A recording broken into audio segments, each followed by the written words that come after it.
I'm Jonathan Williams, Chief Economist and Vice President of the Center for State Fiscal Reform at ALEC, the American Legislative Exchange Council. And I'm Joel Griffith, the Director of the Center for State Fiscal Reform here at ALEC as well. And ALEC has been around for 44 years now, and our principles are limited government, free markets, and federalism. And one of the big policy issues we've been talking about is this big idea in Washington these days, talking about federal tax reform, the first time in 30 plus years that we really have a chance to kick this off. It's been an exciting run the last couple of weeks, and it seems like every day, every hour of the day, we get new intelligence. So as part of our discussions here, what's new up there on Capitol Hill as we follow these efforts? Well, day by day, there's quite a few seeming changes, but really big on the forefront right now is the state and local tax deduction. Will Congress agree to eliminate a wasteful deduction that's been in effect for about 100 years? It's actually a deduction that Ronald Reagan himself tried to eliminate 30 years ago and failed, but we have a solid chance this time around of really winning one more for the Gipper on That's this. right. I mean, Ronald Reagan called the state and local tax deduction the most sacred cow of the tax code, and there's a few cows in the tax code. And actually, the letter that we've got, 120 some names, the ALEC open letter to Congress, saying get rid of the state and local tax deduction as exchange for lower tax rates. And we've got some new names to add to the list. We do. We've got 5 new names from 5 different states, including Arizona Senate President Steve Yarborough, Missouri Representative Jared Taylor, Wisconsin Representative John Macco, Indiana Senator Luke Kenley, and from my home state, Ohio Representative Gary Schur.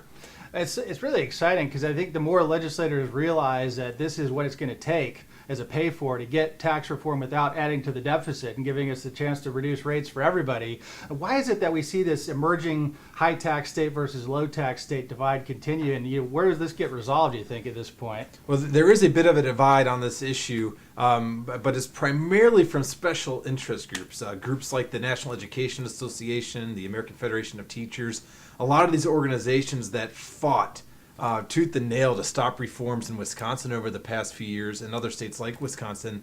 They are now teaming up to try to block this, arguing that eliminating this deduction will hurt high tax states. Well, I think you can see from our letter, we have representatives from high tax states on there, places like Minnesota, Nebraska, which actually has high property taxes, Pennsylvania, Maine, Virginia, Maryland. We have representatives really pretty much coast to coast that are saying we need to eliminate this deduction. And that goes for high tax states as well, because what we're seeing is that when you allow individuals to really write off from their gross income the taxes they pay to those local governments, that's incentivizing those governments to really pass along higher tax burdens to those taxpayers. Well, and the people that want to do the right thing back home, having part of the rest of the country pick up that cost doesn't help their efforts at the day to cut taxes or cut spending anyways. And then, of course, we're hearing from the members from low tax states saying, we're trying to do the right thing and cut spending and cut taxes. Why in the world are we subsidizing New York and New Jersey and these states that have just gone off the deep end with taxes and spending? Well, this is something that President Reagan himself talked about 3 decades ago, that there is nothing else in the tax code that is more indicative of taxation without representation than this.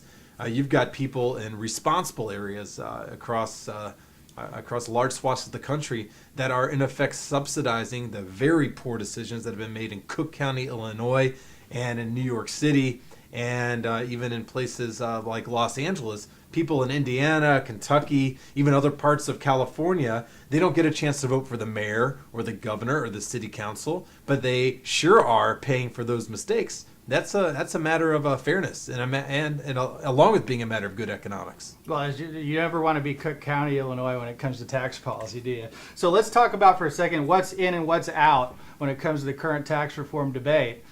We've got obviously the SALT issue, the state and local tax deduction that we talked about. Is still in the pictures, child care tax credit, doubling of the standard deduction, many provisions that will end up helping the middle class.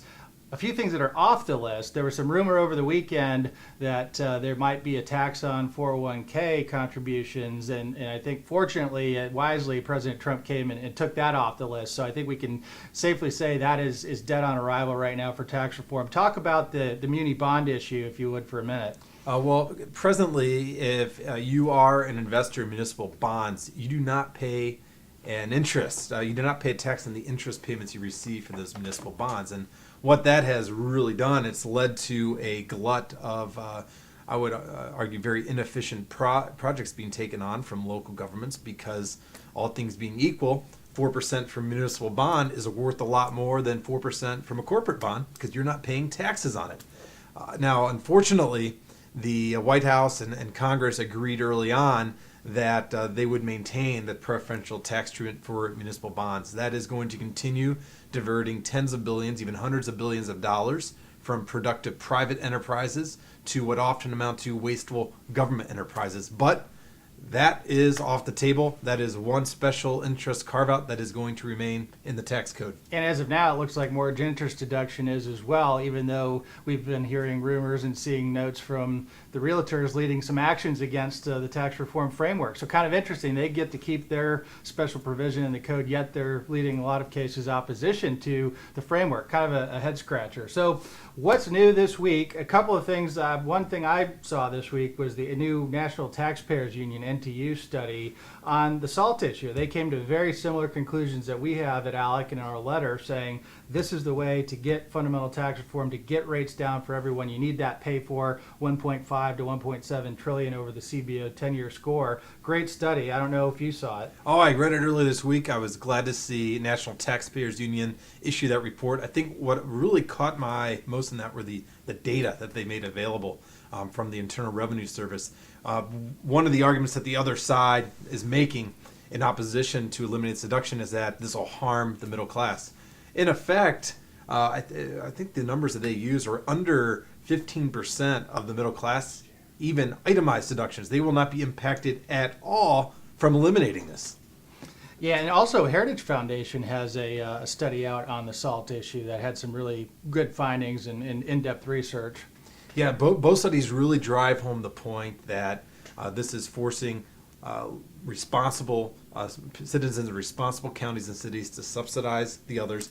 And also, I think even more importantly than that, drives home the point that subsidizing big government spending on the state and local level, that $1.5 trillion over 10 years, if we could go ahead and direct that into lower taxes on businesses and on individuals that are creating wealth, that are working, that are investing, that produces far more economic growth than subsidizing the poor decisions of big local governments. Well, it is economic malpractice that our businesses in the United States pay the highest business taxes in the world on our income. And the SALT deduction, getting rid of that, is one of the ways to fix that. So lots of things to come. Stay tuned. Washington's going to be an interesting place in the days and weeks ahead. Fortunately, we have about 100 members of this current Congress who are ALEC alumni members, including the chair of the Ways and Means Committee, Kevin Brady. That markup of tax reform could be happening in the next week. So stay tuned. Check out alec.org. This is the tax team signing out. We'll be back with more updates as things evolve here in Washington.